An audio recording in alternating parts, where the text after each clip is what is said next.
Hello, everyone. Welcome to another episode of Child Abuse Awareness with Darlene J. Clark. Oh, this is going to be a long line, but it's very important. Thank you for coming, Chris. Thank you, Stephen and Danielle. I appreciate everybody that is here. Please hit the thumbs up, the like, subscribe, and share.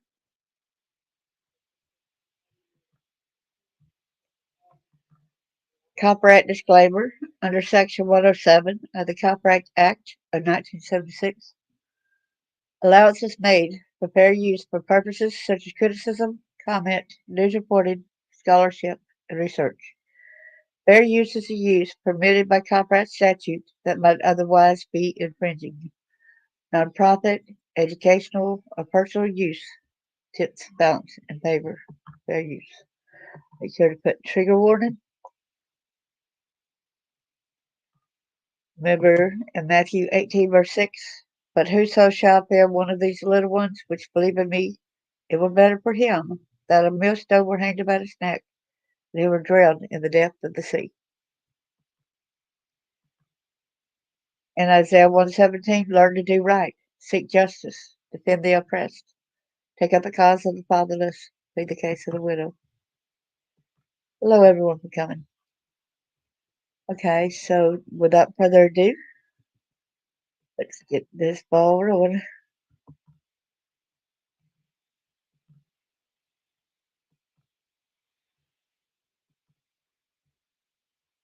Now, first, we're going to discuss what crimes against children basically are, okay? Children who, by definition, need the guardianship and care of adults are among the most vulnerable and innocent victims of crimes. Crimes against children include physical and emotional abuse, neglect, and sexual exploitation. Unfortunately, parents, relatives, caretakers, and others charged with their care and guidance often perpetrate child related crimes. Child advocates tell us child safety education must go beyond stranger danger. Programs will be effective exactly because a lot of times it's not a stranger, it's someone you know. Most states force school officials, physicians, nurses, police officers, and others who regularly interact with children to report any signs of abuse, neglect, or exploitation of a child. Well, in Tennessee, everyone is a mandated reporter. It don't have nothing to do with just being a law enforcement, firefighter, teacher, medic, whatever. If you see something, you've got to report it. If you knew about it and you don't report it, you could go to jail yourself. Is it worth it? Common crimes against children include child abuse and neglect, statutory rape and sex trafficking, child pornography and sexting, drug and alcohol related crimes such as child endangerment in a DUI case, contributing to the delinquency of a minor. Cases involving children require the utmost care. If you encounter accusations of harming or endangering a child, talk to a criminal law attorney promptly. Here we are. Here are the most wanted crimes against children. I put America's Most Wanted, but here is Gustavo Cruz. Let's click on his little tidbit here. The only way we can see it better is if I download it. Unfortunately, so here,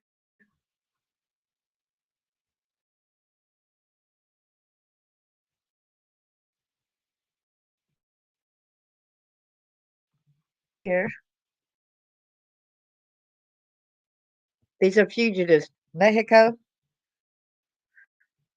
is born in 1975. He has a mole on his right cheek. Cruz is believed to possibly be residing in Mexico. Gustavo Cruz is wanted for allegedly molesting an 11-year-old child and recording the alleged molestation on his cell phone in Indianapolis, Indiana, from January 1st, 2016 to March 29th, 2017. A federal arrest warrant was issued for Cruz in the United States District Court for the Southern District of Indianapolis, Indiana, on March 31st, 2017. If you have any information concerning this person, please contact the FBI's Indianapolis field office at 317-595-4000 or Crime Stoppers or Central Indiana at 317-262-TIPS, which is 8477. Your local FBI office or the nearest American embassy or consulate. So let me go back to here. So let's get rid of him here. Here is where FBI second fugitive right here. We get thanks when thanks is due. WFHR. I think it says THR. Sorry. Federal agents are asking the public's help in locating an Indianapolis man wanted for the sexual exploitation of a minor. It was 43 here. This was published and updated in 2018. Federal agents are asking the public's help in locating an Indianapolis man wanted for the sexual exploitation of a minor. U.S. Attorney Josh Minkler said 42-year-old Gustavo Cruz has been on the run after an 11-year-old girl told police that he had sexually abused her for years. Investigators seized electronic devices from Cruz's home. So she's 11-year-old and he abused her for years. So could have abused her since she was 8, 9-year-old, right? For years. Investigators seized electronic devices from Cruz's home, which included multiple videos containing child pornography, many of which show Cruz engaged in sexual acts with the victim. Investigators say some of the videos were recorded by Cruz on his cell phone. Cruz is described as a Hispanic male, standing 5'11", weighing 210 pounds, with dark hair and brown eyes. Investigators believe he is living somewhere in the Midwest. Our children are among the most vulnerable members of our community, and we must protect them in any way we can, said Grant Mendenhall, special agent in charge of the FBI's Indianapolis division. We will continue to work diligently with our partners to locate the individual to ensure no other children are victimized. But how can you? When you keep letting them out, you keep giving them bail, and then they flee like this. How can you validate that no other child is victimized? But we are trying to stand up and get these people caught, okay? Investigators issued the plea 1 year to the day after the girl came forward to report the abuse. 1 year ago, this was 2018, so 2017, a very brave child came forward to tell police what Cruz did to her, and a team of skilled investigators found evidence to corroborate her account of repeated sexual violation. Minkler said, "We will not stop seeking justice for this child." IMPD officers assisted with the investigation into Cruz and joined the federal agencies in the call for help. The victimization of children is an unimaginable crime that can have a devastating impact for years, said IMPD Chief Brian Roach. We'll go ahead and close this one out. The second one right here.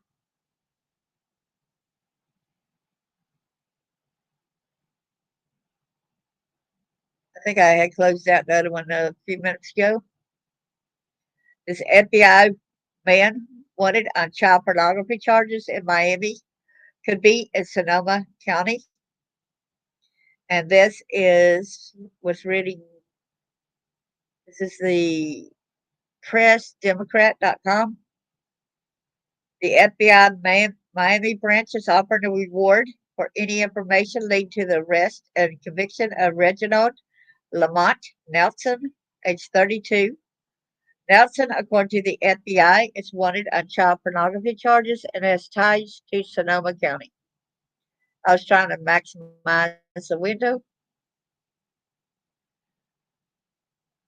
The FBI is offered a $10,000 reward for any information leading to the arrest and conviction of a man wanted on child pornography charges who may be in Sonoma County.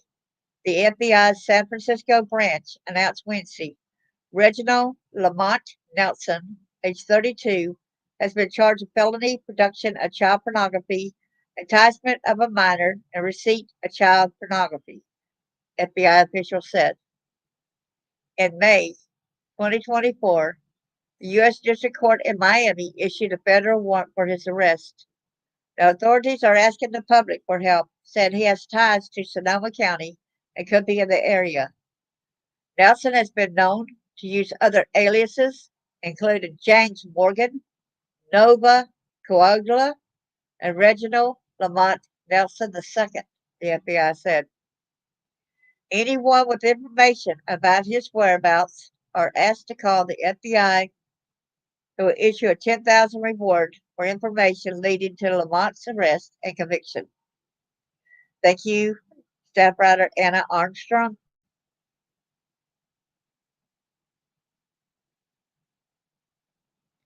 This right here is JUAN, NAJERA, QUEZADA.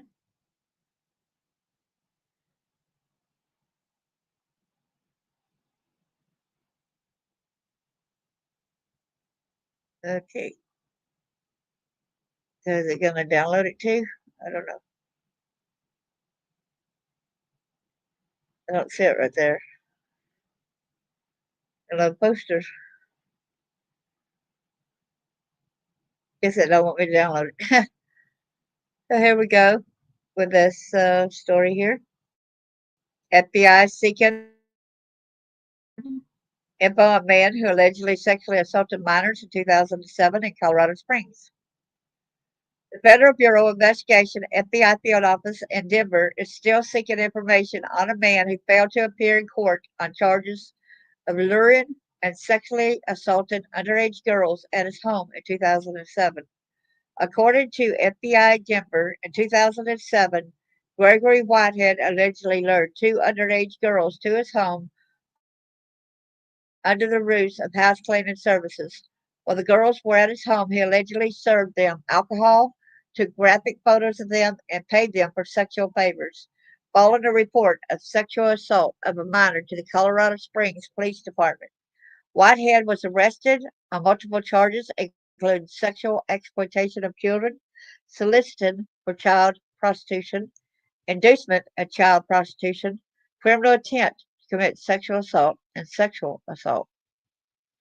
FBI Denver said on January the 4th, 2008,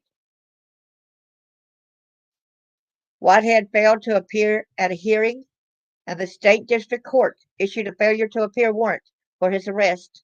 Then on June 26, 2008, Whitehead was federally charged with unlawful flight to avoid prosecution, and a federal arrest warrant was issued. And this was written, let's see, 2023, and it says in 2023 that he was 61 years old. And it's described as a white man, 6'2" tall, and weighing approximately 180 pounds. He has blue eyes and brown hair, though it's mostly bald, like these pictures right here. FBI Denver said he has scars on his fingers of his left hand and on his abdomen. He may wear contact lenses or glasses. All right. So I'll see if I could go backwards for this one on one. And let me see.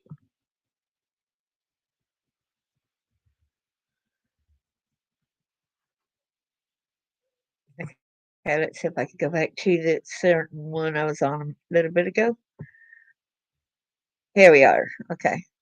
So there was that Reginald Lamont Nelson a few minutes ago. Then there's JUAN, NAJERA, QUEZADA. Here is the Gregory Robert Whitehead, Jose Antonio Barroso.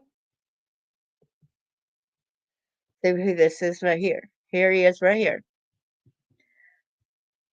The Federal Bureau of Investigation, FBI, has renewed its call for public assistance in locating Jose Antonio Barroso, a fugitive wanted for the alleged rape of a young girl in Fort Smith, spanning several years. Barroso, now 52, has been on the run for over 2 decades, with authorities believing he is hiding in Ensenada, Baja California, Mexico. Let's see when this was written. Look at what it says right here. Scumbag wanted for child rape out of Fort Smith has been on the lam for over 2 decades. Here's a better picture of him, huh? Mexican national has been on the run since 2005.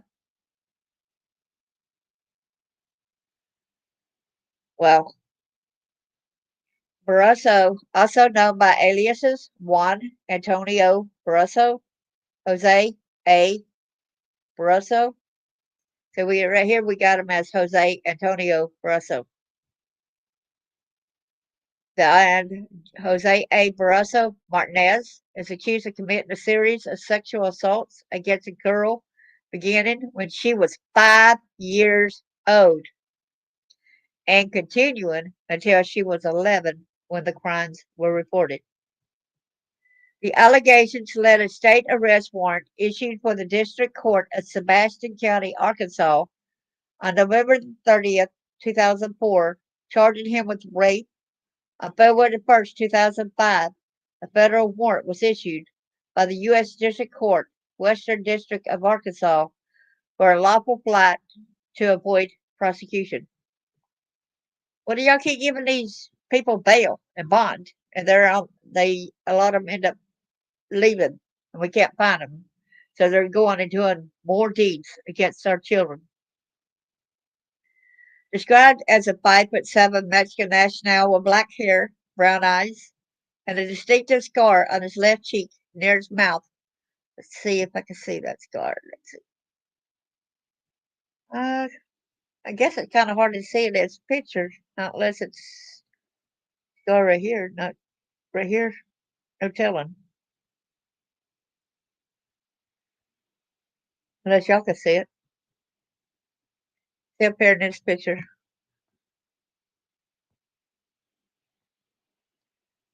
Okay. Can't really tell a scar.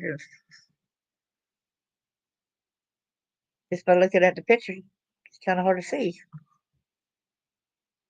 I don't know if y'all saw it or not.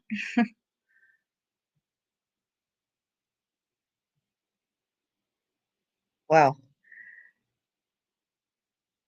Barroso is considered dangerous and an escape risk. Escape risk? Excuse me? He's already escaped, right? The FBI warns the public not to attempt to apprehend him, but to report any information to local FBI offices or the nearest American embassy or consulate. The case has seen renewed attention following a mistaken arrest in May 2022 when Mexican authorities detained a man in Ensenada believed to be Barroso. The individual was released after it was determined he was not the suspect, highlighting the challenges of tracking fugitives across borders. FBI Little Rock can confirm that Jose Antonio Barroso is not in police custody and remains wanted, said Connor Hagan of the FBI's Little Rock office at the time. The FBI's Little Rock field office has included Barroso of its most wanted list for years, emphasizing the severity of the allegations and the agency's commitment to bringing him to justice. Authorities suspect Barroso fled to Mexico shortly after the 2004 warrant was issued, initially believed to be hiding in Guadalajara, Jalisco. I don't know how to pronounce that word right here. Can y'all see the word right here? Jalisco. Before recent intelligence pointed to Ensenada. The FBI has worked closely with Mexican law enforcement, including Mexico State Citizen Security Force, to track him down. The 2022 false arrest underscored the complexities of international cooperation, but the FBI remains optimistic. Our partnership with Mexican authorities is stronger than ever, said an FBI official. We're confident that with public help, we can close this case. The FBI's pursuit of Barroso is part of a broader effort to combat violent crimes, particularly those targeting vulnerable populations. In 2025, the agency's Victim Services Division has emphasized its commitment to supporting survivors of crime with National Crime Victims' Rights Week, April the 6th through the 12th, highlighted resources available for those affected by such cases. Community members in Fort Smith and beyond are urged to stay vigilant. Barroso, born on January 10, 1973, weighs approximately 150 pounds and may use his aliases to evade detection. Plus, he probably got new aliases. Tips can be submitted anonymously, and the FBI encourages anyone with even minor details to come forward. As the search continues, the Fort Smith community holds on to hope for closure. This isn't just about one case, said a local advocate for child abuse survivors. It's about sending a message that no one can hide forever, not for justice, not for truth. But from this survivor, it's more about catching him because he's probably reoffending.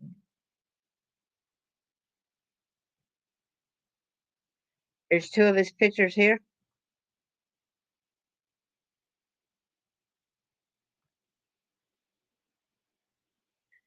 All right, so let's close that one out. So now let's go to the next one in line.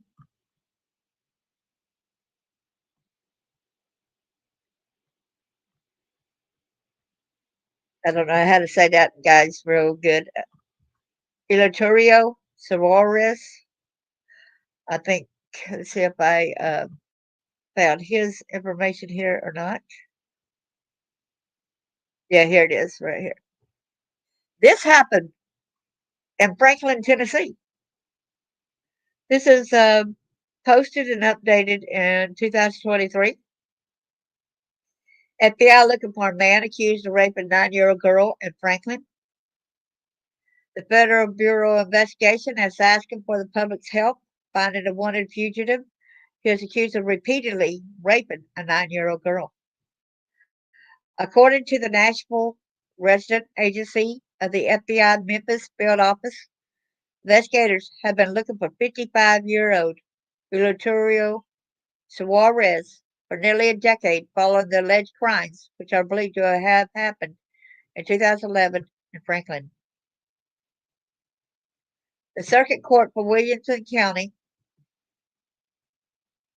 in Franklin issued an arrest warrant for Suarez in December 2014 after he was charged with 5 counts of rape of a child, 3 counts of aggravated sexual battery, and solicitation to commit rape of a child. Sorry, piece of crap. There he is, y'all. Please share my life, y'all, because these people are wanted, okay?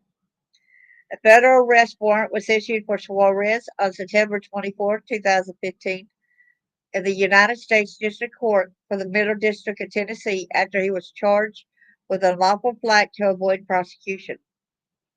Officials said Suarez is around 5 foot, 6 feet tall, weighs about 150 pounds, has black hair and brown eyes. He speaks both English and Spanish, and his last known occupation was as a taxi driver. Investigators believe he may have been in Mexico in 2016. So anyone with information is asked to contact the FBI Memphis Field Office at 901-747-4300 or the FBI Nashville Region Resident Agency at 615-232-7500. Tips also can be submitted submitted online at tips.fbi.gov. Again, tips.fbi.gov. Device Warriors. Hope you get busted soon. Now, Erik Christian Moller. Oh, geez. Geez. Thank you, Chris G, for requesting I do a live on him. And when I looked him up and then I seen him as one of these fugitives, I said, well, I need to get out there about the different ones here, right?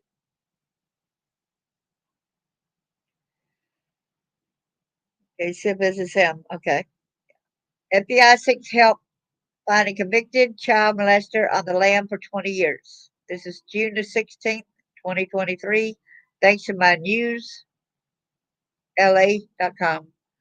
Authorities sought the public's help Friday to find an Arcadia man convicted of child molestation who fled 2 decades ago after being released on bail. See what I mean?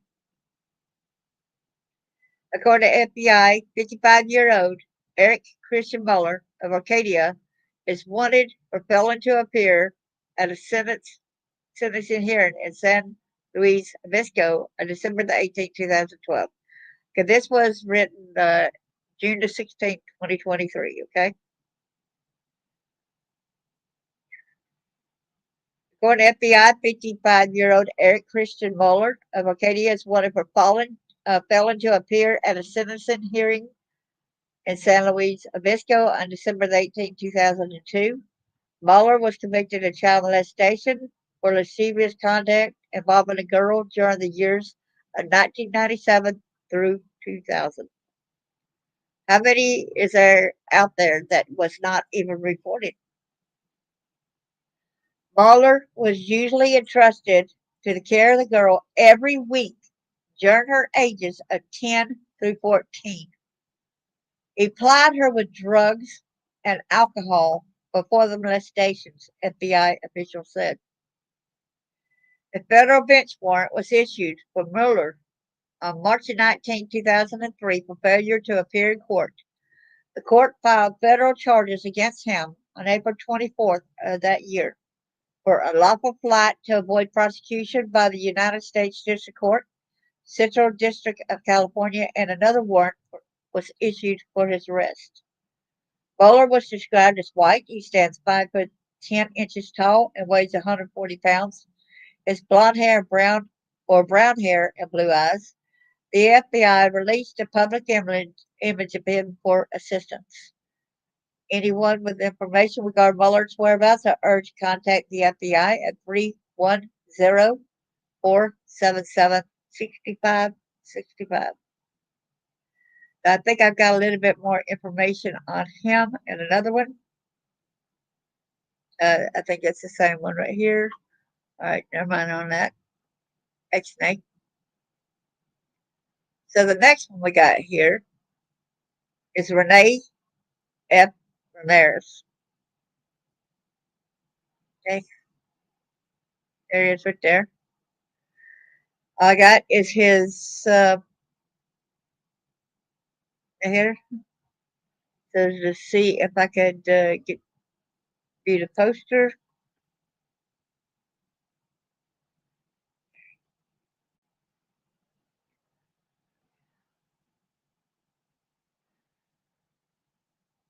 Here's different pictures of him, which I think that's a better idea, that you get more of an idea of how he looks right here. You would not think by looking at that first picture that would be the same guy. So it's good that they have different pictures here, right? Rene Ramirez Tutzida. You see that nickname there? Tutzida.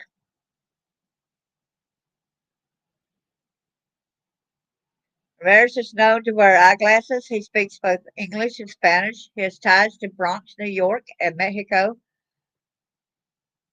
Ramirez is skilled in the use of computers and may frequent social networking sites. Rene F. Ramirez is wanted for the alleged involvement in the possession and receipt of child pornography, from approximately of June of 2007 through December of 2009. It is alleged that Ramirez was involved in the trafficking of child pornography via computers in the New York City area. A federal arrest warrant was issued for Ramirez in the United States District Court, Southern District of New York on March 7, 2011, after he was charged with possession and receipt of child pornography. If you have any information concerning this person, please contact your local FBI office or the nearest American embassy or consulate. This is from the field office in New York. Okay, let's close that one down.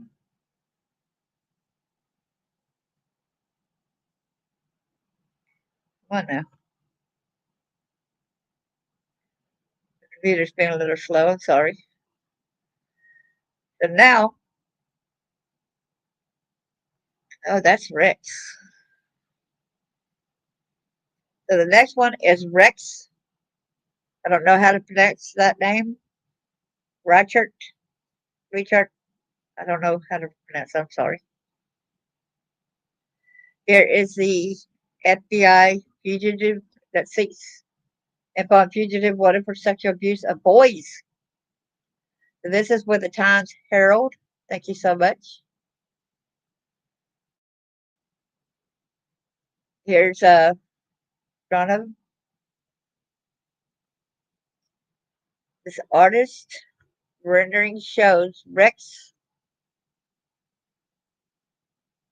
Reichert as he would be have looked in 2006.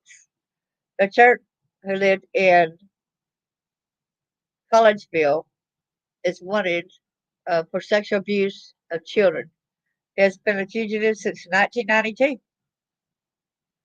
Collegeville, the Federal Bureau of Investigation, is seeking the public's help in locating Rex Reichert, formerly of Collegeville man, who allegedly sexually abused two boys ages 10 and 14. Reichert, who owned a video game arcade in Collegeville, fled the area in the 90s, according to the FBI. He has been listed as a fugitive since March 31st, 1992. According to the North American Center for Unidentified Persons and Unsolved Crimes, which features an artist rendering showing what Richard might look like today. Richard allegedly abused the two preteen boys who was watching them as a relative was treated for a medical condition. Wow. According to an FBI podcast posted April the 8th, 2012, he allegedly made the boys play games while naked and offered them money for withstanding painful abuse. Collegeville police charged Richard with criminal attempt with intent to commit the crime of involuntary deviant sexual intercourse, criminal solicitation with the intent of promoting or facilitating the commission to the crime of involuntary sexual intercourse, indecent assault, corruption of a minor, and endangering the welfare of children on September 28, 1990. Richard is known for developing the board game Nuclear Armageddon in the 80s. The last known information on Richard is the discovery of his 1963 Volkswagen at Dulles International Airport outside of Washington, D.C. Richard, 57, is 5 feet, 10 inches tall, last weighed about 150 pounds, and had gray hair, gray eyes, and wears glasses. He reportedly has connections in the tri-state area as well as Canada, New York, and Europe. I bet he's in Europe. He is an experienced recording studio technician and has an interest in electronics and may have been employed in those industries, which you contact the FBI in your area. Okay. So the next one is ADAN A. SAUCEDO-AVILA. I had trouble finding any information on him. So we'll go ahead and download this poster on this. Oh, that's failed, huh? Thanks a lot. So this is him. Brown hair, green eyes, 6 foot tall, 190 pounds, male, white Hispanic. He's white and Hispanic, English, Spanish. SAUCEDO-AVILA has a tattoo of the fox racing logo on his right shoulder. May have fled to Mexico. Aiden A. SAUCEDO-AVILA is wanted for the alleged involvement in the sexual assault of a minor female victim in Albuquerque, New Mexico, between January 2022 and March of 2023. A federal arrest warrant was issued for him on March 12, 2024, in the U.S. District Court of the District of New Mexico, Albuquerque, New Mexico, after he was charged with coercion and enticement of a minor. So let's go backwards. Okay. So let's go down to the next one. Next line, that is. This is FRANTZ. DIEUDONNE. I might have to go through this. Let me get past that. Close out that one. It's trying to find it. That's still done. Get the different ones right here. Here we go. This is in New Jersey. And this was published in 2003. A New Jersey man accused of underage sex. A New Jersey man faces criminal charges for allegedly traveling to Utah on multiple occasions to have sex with a 15-year-old girl. Federal grand jurors this week indicted FRANTZ DIEUDONNE with 6 counts of interstate travel with intent to engage in a illegal sexual act with a juvenile. The Utah charges contain little detail as to the alleged crimes, but court papers let me get it bigger right here, filed in Illinois federal court where DIEUDONNE also faces charges indicate he picked up the girl from a Kearns foster home. From a foster home? Whoa! And the two traveled together toward the East Coast. Whoa. Whoa. Whoa, whoa, whoa. DIEUDONNE, 33, reportedly flew to Denver on May the 31st, rented a car, and drove to Utah to meet the alleged victim. Illinois State Police came upon the two pulled off the road the following afternoon. According to court documents, an officer asked to see the girl's driver's license, which she could not provide. She did, however, say she was 21. Police searched the car and found the alleged victim's school identification card, which indicated she was only 15 and from Utah. The girl was then taken into protective custody and DIEUDONNE was arrested. The trooper had interviewed the victim and learned that she had been taken from her home in Utah, was en route to New Jersey with defendant DIEUDONNE. The complaint states the victim admitted to the trooper that defendant DIEUDONNE had engaged in sexual intercourse several times with her, including having stopped one time on his driving trip to the East Coast. According to court documents, the two met in an internet chat room in August of 2001. DIEUDONNE made his first visit to Utah in November 2001 and has been back at least 4 times since then. During an interview with police, DIEUDONNE allegedly admitted to traveling to Utah to have sex with a girl. DIEUDONNE is not yet in custody. An arrest warrant has been issued. The girl remains in protective custody in Chicago, which she's a lot older now. Okay. So the next one is Eduardo Berlin Dormido Jr. So I know I've got one of him too. So let's see where this one is. Here we go. This is it right here. This was in 2023. Former Manhattan Beach resident wanted for multiple molesting children charges, FBI. There he is. There's his picture right there. This was an archived article, and the information in the article may be outdated. Please look at the timestamp on the story to see when it's last updated. Okay, let's update March 1st, 2023. Posted March 1st, 2023. Okay. In 2000, okay, hold on. A man wanted by the FBI for molesting children in Manhattan Beach is believed to be in the Philippines.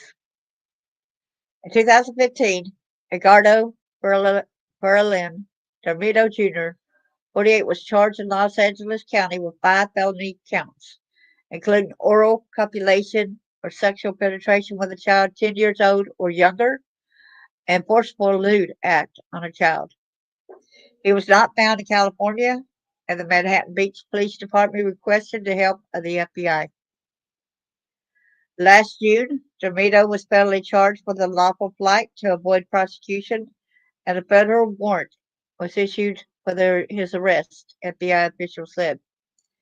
He has not been located, but is believed to have fled to the Philippines, and he may still have family and associates in Los Angeles. Authorities released his photo in hopes of generating leads to the case.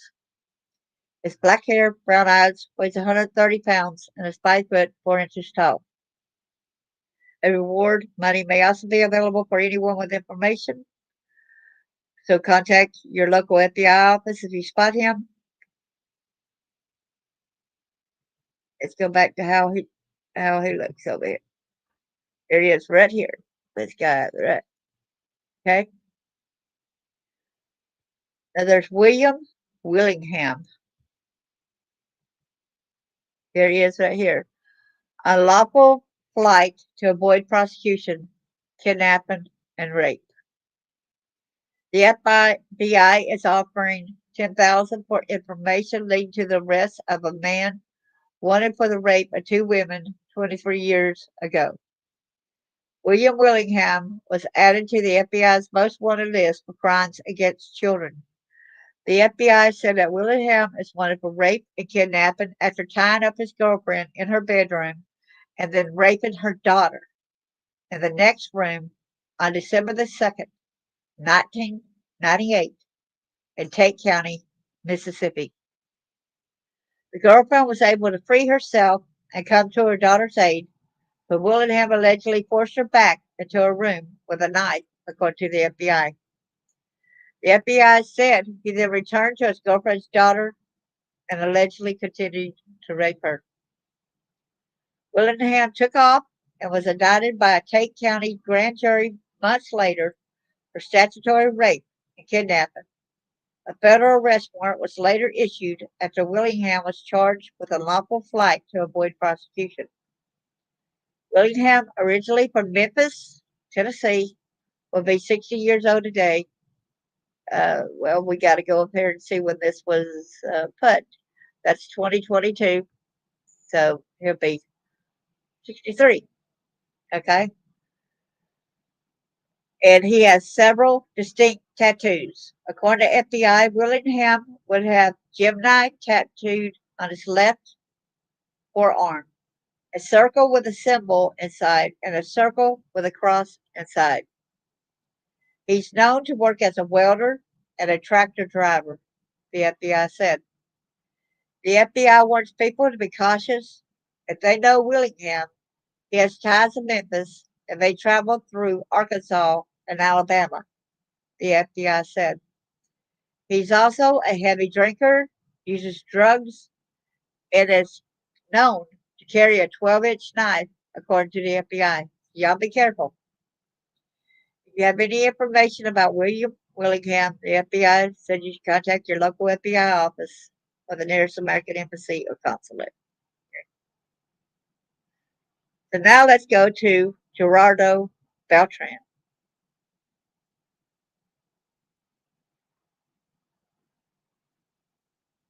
That's not him. Okay. It's this one here. That's somebody different. Okay, so Beltran. Gotta click on him. Let's view the poster.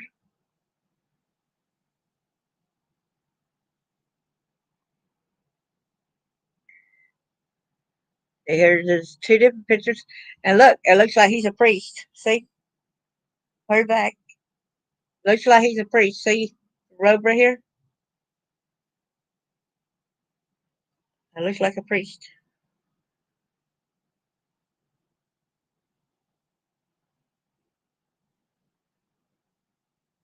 Gerardo Beltran Rico. Gerardo Rico. Oh, I did have information on him when I seen Gerardo Beltran. So hold on a minute. I'll check something out right quick. Okay.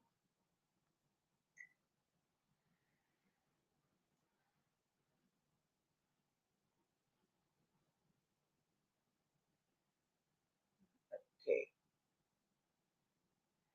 Is wanted for alleged lewd and lascivious conduct with four female victims under the age of 14 during 1991. Okay, go back out of here. He was a Catholic priest.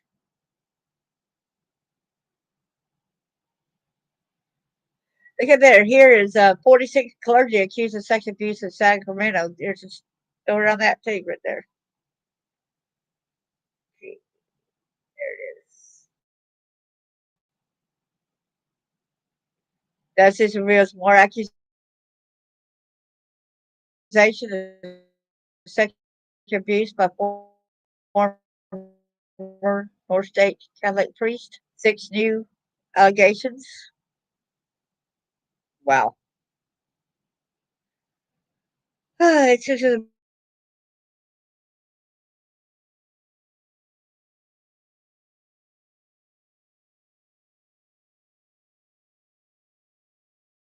abuse involving five former priests. You can find Leslie Father Gerardo Beltran Rico, who worked at St. Dominic Parish in Orland from 1982 to 1988. He's a fugitive for justice after 15 victims, both boys and girls, accused him of abuse that occurred during the 80s and 90s. According to the diocese, he fled to Mexico in December 1991. After a report to police and issuance of an arrest warrant, ignored multiple requests for Bishop of Sacramento to return and face justice. Dr. Rico was dismissed from priesthood by the Pope in April 2008, based on a petition submitted to Rome by the diocese. New allegations against him were reported in 2019 and 2020 and involved sexual touching of boys under the age of 18 and 14. And this is also William Beezer. And there's so very interesting what you end up finding out, huh? We click that one off. Click that one off, okay. So now we go back over here. Click that off. So now there's Angel Gonzalez. One thing about Angel Gonzalez, it kind of confused me because there was also an Angel Gonzalez who was cleared of charges, falsely accused. Unlawful flight to avoid prosecution, first degree aggravated sexual assault, second degree sexual assault by sexual contact, second degree endanger the welfare of a child. His aliases Angel Gonzalez, Angel G. Gonzalez, Angel Gonzalez Ramirez. He was born in Aguada, Puerto Rico. He has a tattoo on his right shoulder. Gonzalez may wear corrective lenses. He has ties to Essex County, New Jersey, Aguado, Puerto Rico, Miguel Lahores, Guarulhos, Brazil. Angel Gonzalez is wanted for allegedly sexually assaulting several young female victims in Jersey in 1999 and 2006 for all these assaults. See, let me show you what I was talking about on the Angel Gonzalez, okay? So I'm kind of iffy on getting this one out there because of what I found here, okay? This is an Innocence Project on Angel Gonzalez, right?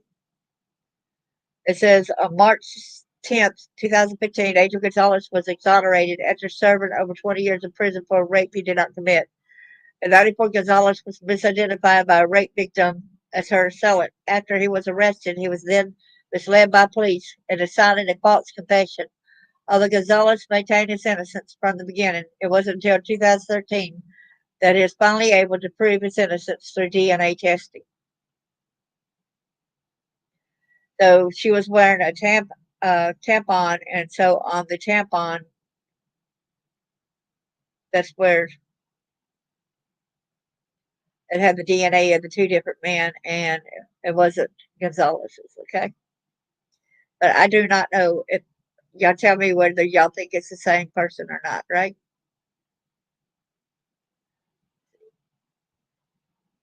That's that Angel Gonzalez, right? And here's this Angel Gonzalez. Okay, that's got a mole right there. So let me go to the other one. Okay,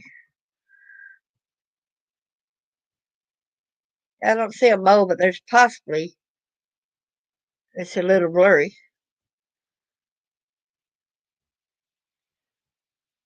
I don't think it's the same person. I don't know. Y'all just let me know what y'all thinking is, okay? Then there's Gerardo Cruz-Hernandez.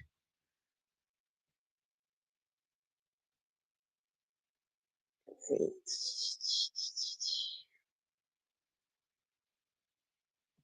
if this is him. Yeah, it is. Okay. Fugitive wanted on 70 counts of rape in Norristown in Pennsylvania. And this was 2014. 31-year-old Gerardo Cruz Hernandez is a fugitive facing 70 counts of rape. Police say his victim is a 15-year-old Norristown girl who became pregnant during the abuse and who he then forced to undergo an abortion.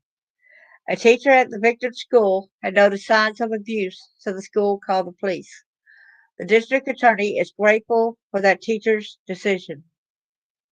Teachers have that unique opportunity to see kids and to see them without the guard up and see what is really happening in their lives, said Montgomery County District Attorney Reza Betry Foreman. Police say Cruz Hernandez had sexually assaulted the teen in various places in the borough over the last 3 years. County Youth Services is caring for her now. Police were about to arrest Cruz Hernandez. Say a woman close to him tipped him off and he fled. The woman is now under arrest. Thank you.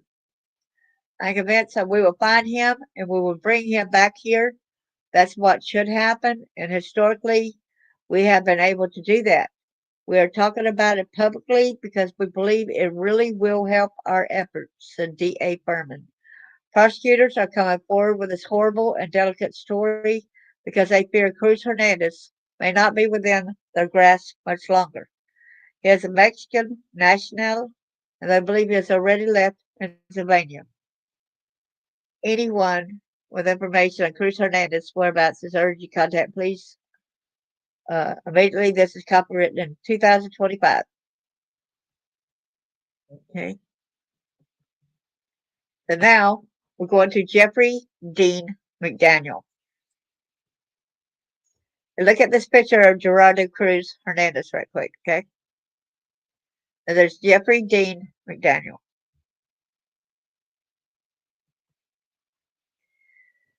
This is 2010.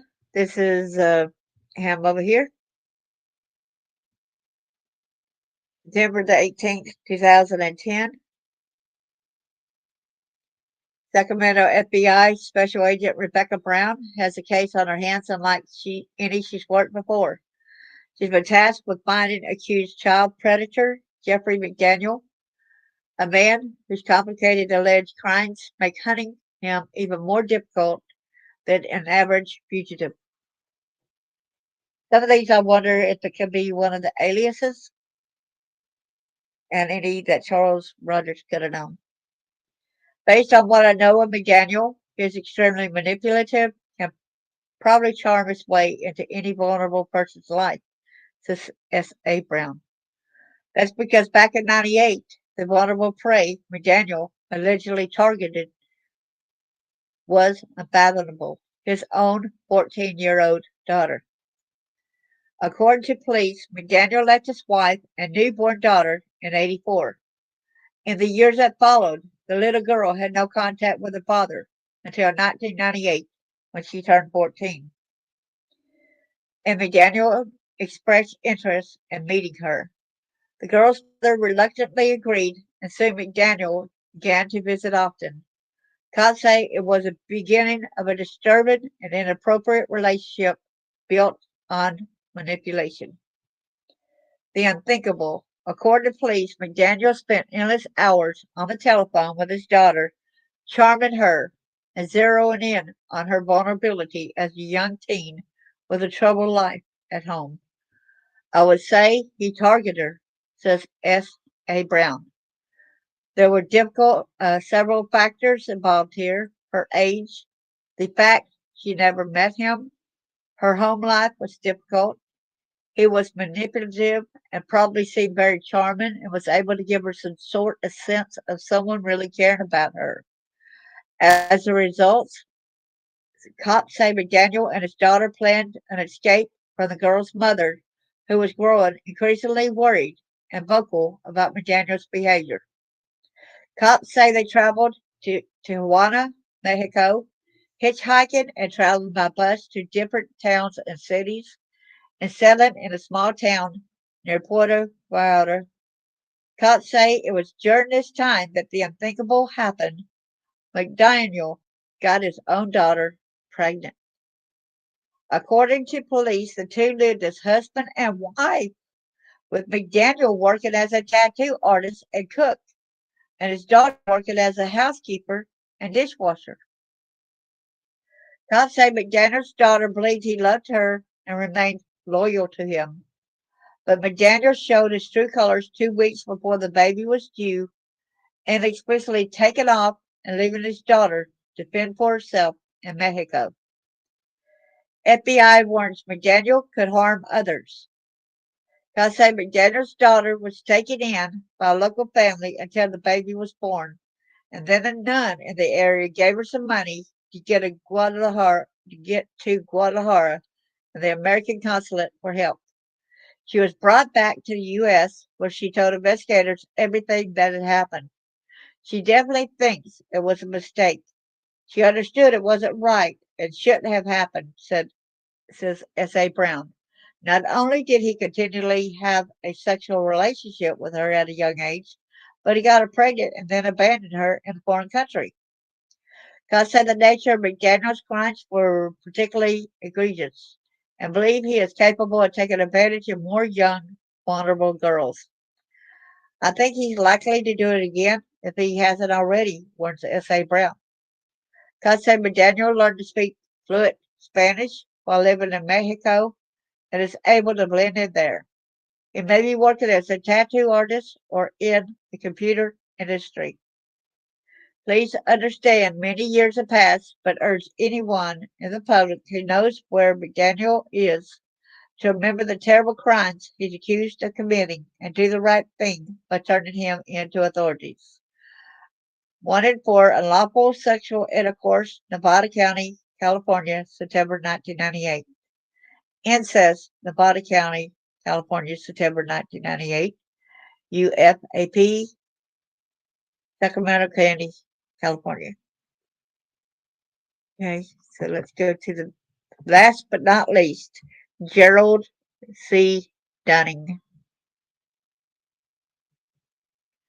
Jerold Dunning, what happened to alleged child abuser? Now, I know I had a friend who looked a lot like that in Decatur, Alabama. his name happened to be Steve. And he had his profile picture, and it looked just like this. It's kind of scary. Things seemed to look up for Kim Brown Hunter when she began dating Gerald Dunning. He appeared to step into the role of a father figure for her daughter, Jane, Jamie Brown. However, in the years that followed, allegations of sexual abuse rocked the family. The second half of the investigation discoveries In Pursuit with John Walsh, Evil Deception, focuses on Gerald Dunning's alleged crimes and what happened in the aftermath. So if you're curious to find out more, here's what we know. Who is Gerald Dunning? When Kim Brown Hunter first met Gerald Dunning, he was a friend of her then husband. At the time, she and Jamie lived with her husband on a boat, but they divorced after a few years, with Gerald being there for Kim during the rough time. The two began dating, and about 5 months later, Kim and Jamie moved in with him. Back then, Gerald was a luxury boat builder, and Kim worked as a private investigator. Then, in October '98, Kim got a call from Jamie's school. At the time, the kid was 12 years old and had accused Gerald of sexually abusing her. Jamie remembered it first starting in June '96. And when I met Steve, it was around 2000 and probably about 2010. She said that it first seemed harmless, but then escalated quickly. While Jamie was 10 years old and doing her what 10 year while Jamie was 10 years old and doing her anatomy homework, she claimed that Gerald took off his shorts and touched her over her clothes. Jamie said he even touched her in the shower and later offered her money to perform oral sex. Gerald was accused of having the same way for more than 2 years. As per the show, one of Jamie's friends was also affected during a sleepover. She alleged that Gerald was alone with her and started tickling her before pulling at her panties and pinning her to the mattress. The friend freed herself when Jamie entered the room. Upon learning of the allegations, a devastated Kim left with her daughter and moved to her brother's home. Gerald was away on a trip at the time. Once the authorities got involved, they had Kim call Gerald to try and get him to admit to what he was accused of doing. In that phone call, he admitted to some of the crimes and offered her money. Kim agreed to meet, but it was the police that was waiting for him. Gerald was arrested but released on bond. However, when his trial date in January '99 came by, he didn't show up and was nowhere to be seen. Gerald Dunning remains at large today. Kim believed that Gerald could be where his mother Camden was. She he she paid his bond and moved to Maryville, Tennessee. So I guess that is a possibility for him to be Steve. There, Kim found that someone named C.J. Dunning has been renting an apartment. Neighbors recognized Gerald and said he had been going by Chester, his middle name. Reports indicated that Gerald worked as a seafood delivery driver. The FBI then got involved, charging him with an unlawful flight to avoid prosecution in 2004. This was one of Gerald Dunning. He didn't look like that when I uh, looked like the Steve there. Just the earlier picture looked like him. However, as per the show, the authorities believe someone tipped off Gerald because he was long gone by the time federal agents got to Maryville. Since then, authorities have continued trying to find him while he remains a fugitive by law. Per the show, Gerald, now about 63, could be hiding in the Caribbean islands and working on boats. The authorities believe he could also be in Mexico or Brazil. Gerald's brother Kevin said in 2012 that his brother could be in the U.S. Virgin Islands. Well,